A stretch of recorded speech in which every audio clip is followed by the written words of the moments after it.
Good evening, board members, Mr. Gonzalez and district staff. The time is now 6:40 p.m.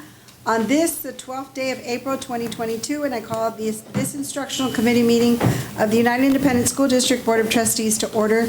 The following board members are present: Alisa Flores Oliveros, nobody else.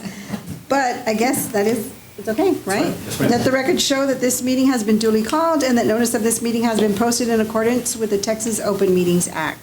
Agenda item 1, public comments. We have no public comments at this time, ma'am. Awesome. Agenda item 2, informational items. Agenda item 2A, 21st CCLC Fit for the Future After School Program Recognition. Ms. Morales. Good evening, Ms. Oliveros and members of the audience.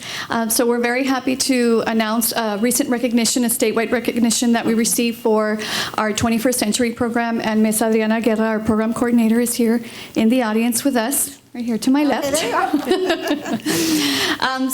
are. In the fall, TEA had a statewide reading challenge for all of the 21st Century grantees, participants.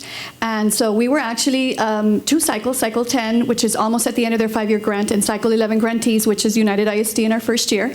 And if we can scroll down, I just wanted to mention to you and bring to the instructional committee meeting that UISD got recognized in all areas of this statewide challenge. So in first place for most student participants in the state, United ISD with 395. Awesome. In first place for most centers participating by grantee, United ISD with all 8 centers participating. And then most minutes read by center, in second place we had Kennedy Zapata. In second place in the state for reading 58,193 minutes.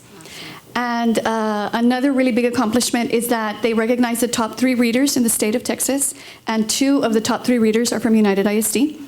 We plan to recognize these students at the May board meeting. So we had a 5th grader from Perez Elementary reading 2,458 minutes, and a 4th grader from Kennedy Zapata reading 2,010 minutes. So we're very proud of these accomplishments, and we thank everybody for your support with submitting this grant to begin with, and the support that we've received from everybody as we've been offering these program services to our students and our families in the first year. Well, congratulations Thank you. to all of you. Stellar accomplishments. Yes, very much so. Okay, moving on. Agenda item 2B, House Bill 3 update on board-approved goals on January 28, 2021 for reading and math progress towards meets grade level for 3rd grade student and college career and military readiness. Yes, good evening, Ms. Oliveros. Good evening.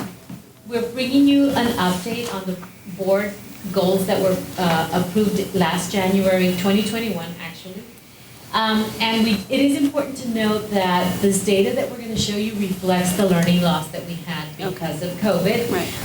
And the diminished assessment opportunities that we had for our students since we cut off May 2020, and then the next year was all virtual.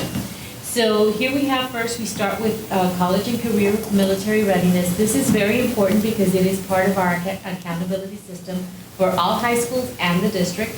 And it goes into each one of the domains for accountability. So when we're looking at this year, 2022, we're really looking at the class of 2021. Again, these are the seniors that did not have many opportunities. They were not able to take their SATs, their ACTs, TSI, because they actually had to come into the campus to do that, and parents were not really very comfortable with that. So we had set a goal of 60. However, we probably will bring to you at the end of this year an update on approving new goals, because right now our actual is sitting at 51%. So we are 9% short from that goal. Had we had all of our plans in place, there's no doubt in my mind that we would have met it. We do have one campus that did meet the 60, and that's LBJ High School. The other campuses did come a little bit short from that 60% goal. And then the other, just to let you know, we are continuing with providing students as many opportunities for TSI testing, for ACT prep, SAT prep, for getting licenses through CTE. So we're continuing with our plans now that we're back to a more traditional setting. And Ms. Gonzalez will share with you the information for literacy and math goals. Good evening, Ms. Oliveros, Mr. Gonzalez, and members of the audience. My name is Aida Gonzalez. I'm Director of Elementary Education. As Ms. Dessa is saying, we wanted to present to you a little bit of progress monitoring with regards to our House Bill 3 goals with literacy and mathematics.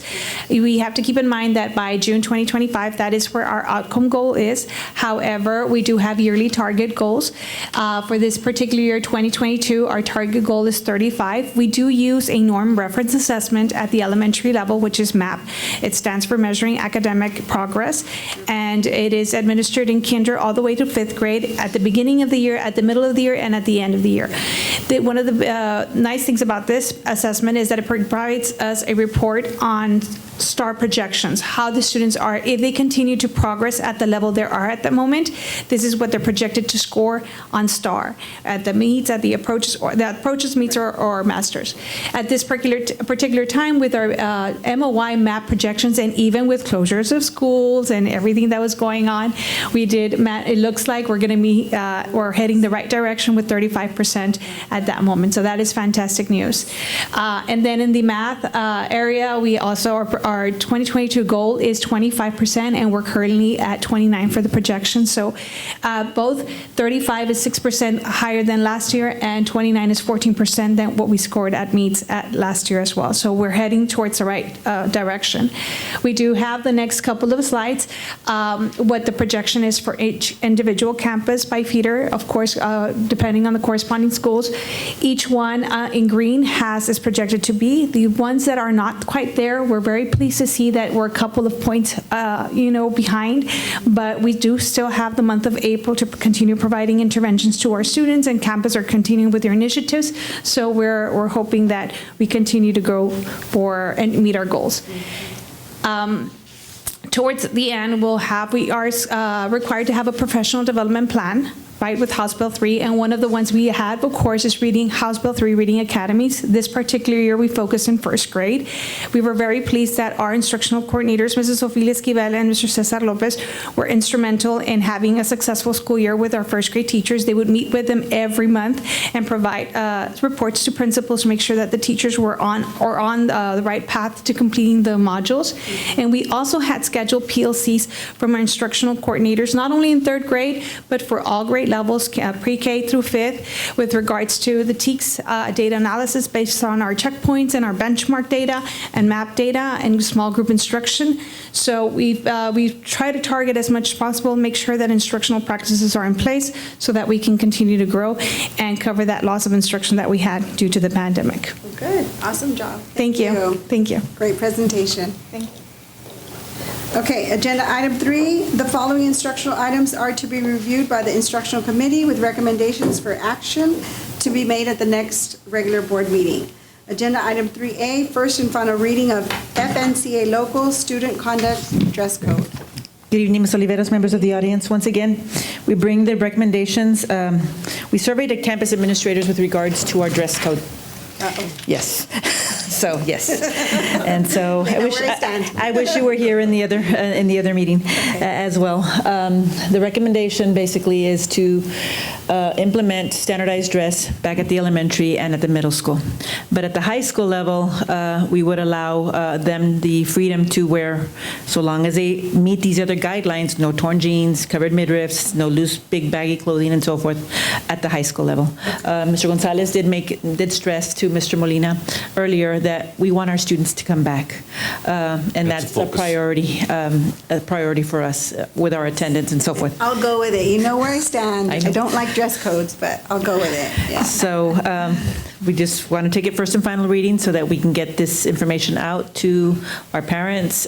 We will have our vendors for our elementary. One thing that we wanted to add or change that we discussed earlier today was maybe no collars on the shirts, because our policy does say that our shirts must have collars. Okay. But usually your school spirit shirts or so forth do not have a t-shirt. They're just t-shirts, so Right, it might be right, easier for them. right. So Are maybe- you talking even high school? Yes. Okay, good. But high school will have the most flexibility, you're saying? Yes. Correct. Yeah, because that's where they start expressing their individuality, and that's why I don't like dress codes. Not because it's very military to me, but I understand for the younger grade levels, I get it.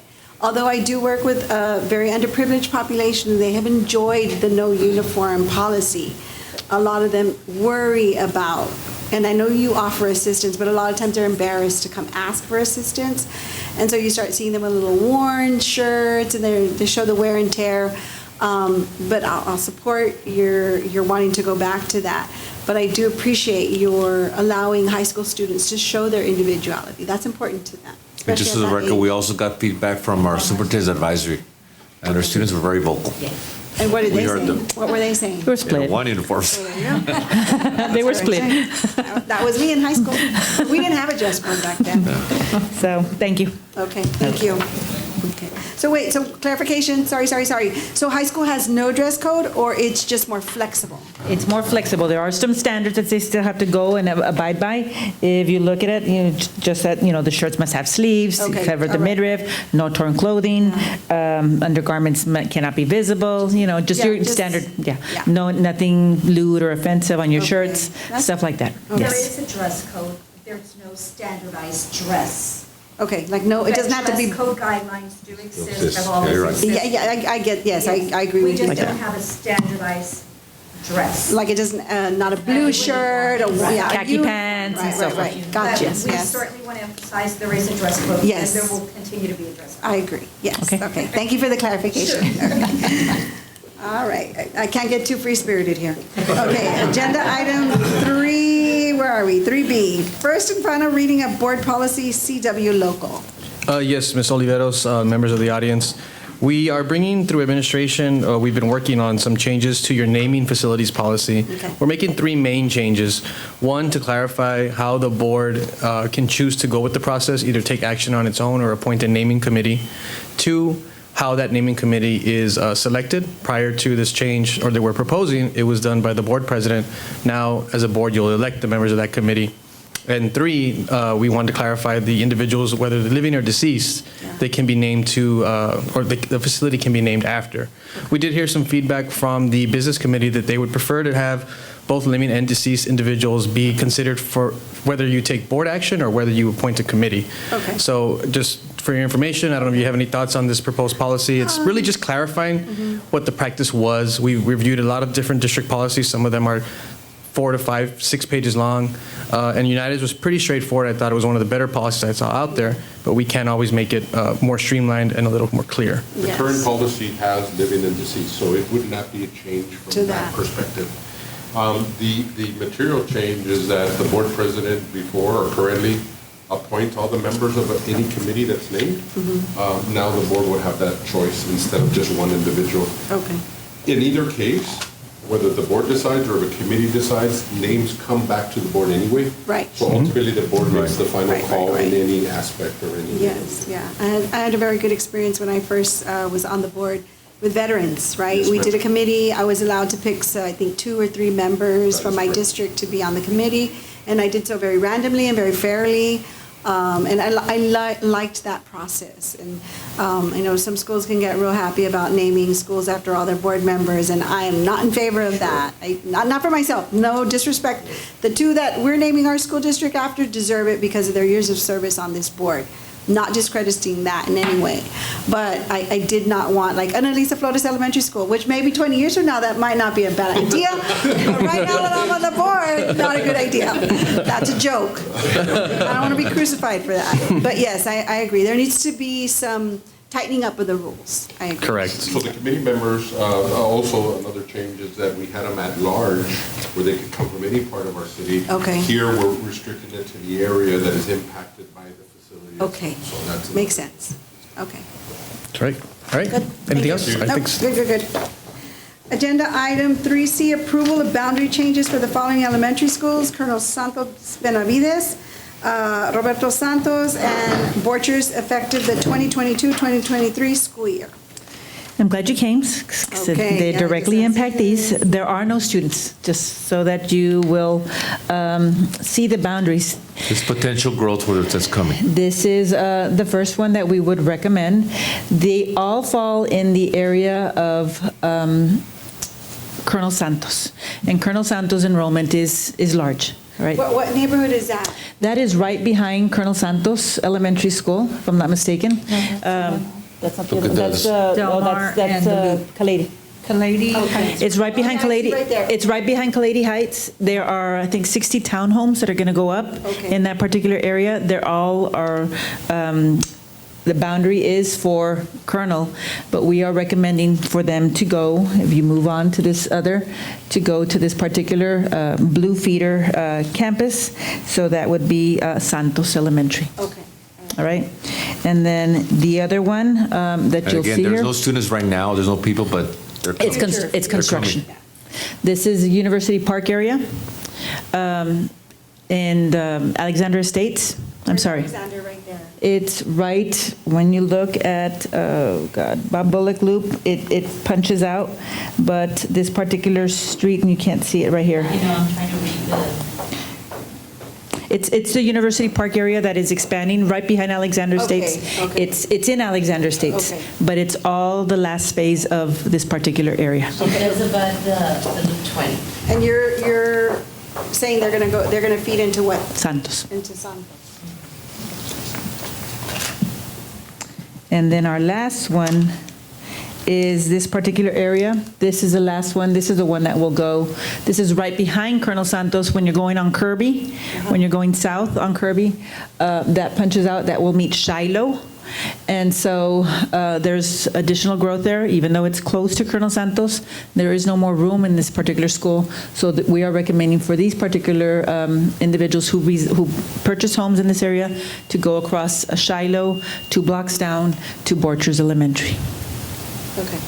And we won't have meetings because there's nobody living there right now. Correct. Right now. So, And then the other ones that you have, the other item is for the corresponding middle schools of those particular areas as well. so this covers C and D? Yes, ma'am. Okay, all right, thank you. So agenda item 4, adjournment, motion, second, we're done. Thank you.